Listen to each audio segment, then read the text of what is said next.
Today, we bring a story of a man who finds out his wife of 33 years has cheated on him. He deals with it in the best way possible. Yesterday, I had the talk with my wife after so many years together. We've both noticed that we don't sleep well without each other, a pattern that has persisted for decades. Strangely, the night before, I had a surprisingly good night's sleep without her. She walked through the door looking terrible, lack of sleep, guilt, fear, and red eyes. Typically, my heart would break, and I'd comfort her, but not this time. I was sitting at the table when she started crying again and rushed in for a hug. I put my hand up, told her not to touch me, and asked her to sit down. After offering her a coffee, I made it clear this wasn't about her, but about me and the marriage. I told her we were done, that she had made her choice, and this was about making mine. I had already made up my mind, but I wanted some semblance of truth. I had spoken with her sister, True, and a couple, not True, hoping she'd be a bit more honest if she thought there was a chance. I felt a strange mix of emotions, happiness that she was so upset, sadness for us, and all the usual disappointment and anger. Despite the turmoil, I remained surprisingly calm, which seemed to freak her out the most. It felt like I was conducting a job interview. I asked her how many times she cheated. She admitted to a physical encounter once and 2 instances on video chat. I asked her to explain how it happened. According to her, what started as a business discussion turned into flirting, and when the other couple, a husband and wife, approved, it escalated over a few months. She cried as she confessed that it went further than she knew was safe, but admitted the danger made it more exciting for her. Before she could give more justifications, I cut her off. I didn't want to hear the excuses. After a brief wait, during which I got her tissues, she said they met up as arranged, and after her sisters left the bar, they went straight to the couple's room. I questioned if she ever intended to tell me, and she said no, it was just a fantasy she thought she could fulfill without thinking about cheating again. I called her out and asked if she had cheated over the last 33 years. She said never. I made it clear to her that the number of times she cheated no longer mattered, whether it was once or 1,000 times. The result was the same, and the only ones who would be hurt by lies were our kids and her relationship with them, as well as our future relationship with grandkids. I expressed my disbelief in her words, but at this point, it was irrelevant. She pleaded with me to work on our marriage, offering anything, even allowing me to have affairs if I stayed. She promised never to cheat again. I cut her off, telling her to listen to what she was saying and that she had degraded herself enough. I emphasized that I would never cheat, and if I ever slept with another woman, it would mean we were separated with no chance of reconciliation. I felt relief, remaining pragmatic throughout the conversation. When she reached over to grab my hand, I refused, stating that I would never touch her again. I clarified that it wasn't about judgment of anyone's lifestyle, but trust and respect were irreparably destroyed when she planned to be with another man intimately. I made it clear that our relationship was over, and the woman I loved and married was dead to me. I expressed my anticipation for separate lives and the prospect of creating new memories with someone else. I told her that all the good memories we shared were just that, memories. We would now go our separate ways, and I looked forward to what the future held without her. She shook and cried, but it didn't faze me. I just wanted her out of my house. She couldn't continue the conversation, so I went down to the shed and reached out to my kids by phone. I informed them of the situation, and they were supportive, advising me not to drag it on. Returning upstairs, I reiterated that we would sell the house and business, splitting everything 50-50ths. She could have the car, and I would take the truck and my motorcycle. I allowed her to take the cats, but emphasized that she shouldn't contact me unless it's about the kids or grandkids. I made the decision to contact lawyers and initiate the divorce proceedings, allowing her the freedom to move on. When she expressed that she didn't want anyone else and accused me of being deliberately mean and unemotional, I remained honest. I explained that her actions had placed me in an emotional void, and she was solely responsible for the destruction of our marriage. Despite loving her unconditionally, she was the one who chose to break it. After stating my piece, I left the house, giving her time to sort herself out and gather a few more things. I spent a few hours at my daughter's, talking and playing with my granddaughter. When I returned home, she had left, and surprisingly, I had the best night's sleep without her that I'd ever had. Over the following weeks, I reflected on my decision and affirmed that it was the right one. Trust and physical intimacy were irreparably damaged, making it impossible to continue the relationship.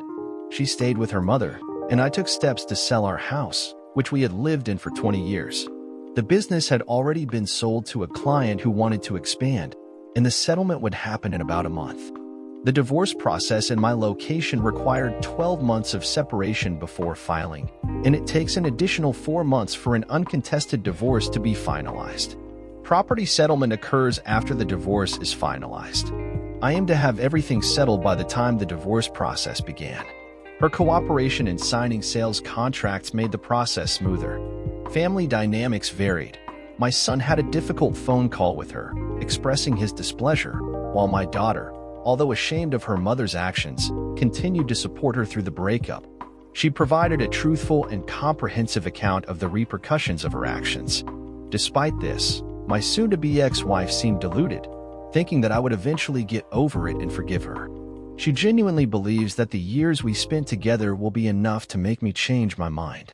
When she came over to sign the real estate contract, she told me confidently that I would change my mind, that I still love her, and she'll be a better wife when I decide to come back. She painted a picture of us growing old together and having a wonderful life, treating this whole ordeal as just a minor hiccup in our marriage. I was gobsmacked. I couldn't comprehend how she could think any of that. She lied and cheated in the worst possible way. She was being drilled by one man while another one had his sausage down her throat. I told her straight out that she's nuts to believe I'd want anything to do with her again. She tried to justify herself, saying she knew she shouldn't have gone through with it and that it wasn't even that good. I shut her down, telling her I didn't want to hear the details. The point is, she did it. There's zero hope of reconciliation, and I want absolutely nothing to do with her. I'm genuinely looking forward to moving on with my life without her. It seems like she's in massive denial about the reality of our situation. She no longer has any control over my actions, and her attempts to downplay the consequences of her scheming and cheating won't work. She had to know what would happen as a result of her actions, and she can't be naive enough to think otherwise. Interestingly, I'm getting attention from other women now. I'm not interested in anything at this time, but it's reassuring to know that when I'm ready, there will be plenty of options. My ex-wife even got angry when she found out that women we know have been visiting and bringing me dinner just to talk. She told me she wants me to get it out of my system and that she'll be waiting. Seriously, how delusional can she be? The only thing I want out of my system are the emotions, hate, anger, disgust, the sense of loss, betrayal, and sadness. I'm a strong man, and I'll deal with them. My goal now is to focus on untangling any financial ties with my wife and getting on with my life. Now for the second story.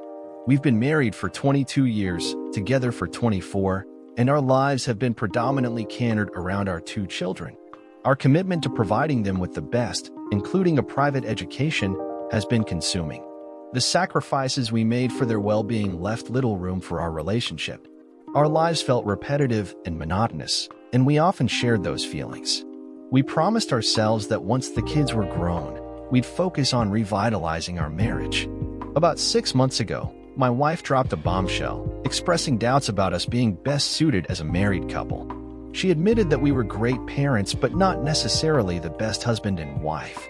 Her words were hurtful, especially when she mentioned she may have never had the hots for me, but saw me as a loyal and reliable guy. It cut deep, and over time, I found myself feeling less and less for her. Interestingly, instead of lamenting the impending divorce, I began to see it as a transition to a new phase of life.